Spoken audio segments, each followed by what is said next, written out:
Hello सर्वांना, अंकिताज किचनच्या रोजच्या स्वयंपाकमध्ये आपल्या सगळ्यांचं स्वागत. आज आपण भाजी आणि भाकरी बनवतो आहे. भाकरीचं पीठ आहे, हे तांदूळाचं पीठ आहे. त्याच्यामध्ये मी गरम पाणी, उकळतं पाणी घातलं आहे. थोडा वेळ थांबले आणि मग आता ते मळून घेते चांगलं. हे बघा, असं व्यवस्थित मळून घेते. असे छान थोडं पाणी घालायचं आणखी आणि असे गोळे करायचे. अशा प्रकारे एक एक गोळा करून तो व्यवस्थित थापून घेतला आहे आणि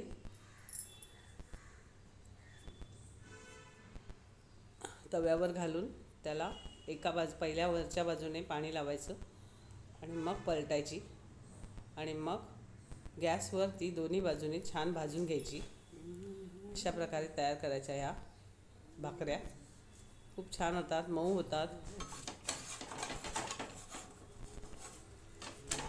तुम्ही उकड काढून केली तरी चालेल, तीही सुंदर होते.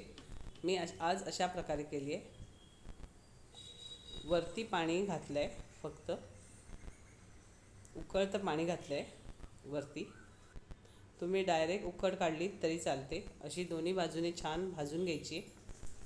आता मी हा मिरचीचा खरडा करते. थोड्या मिरच्या घेतल्या आहेत, लसूण घेतलं आहे, मीठ.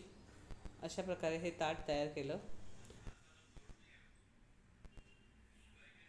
अशा प्रकारे भाजी आणि भाकरीची थाळी तयार केली. Okay, bye bye.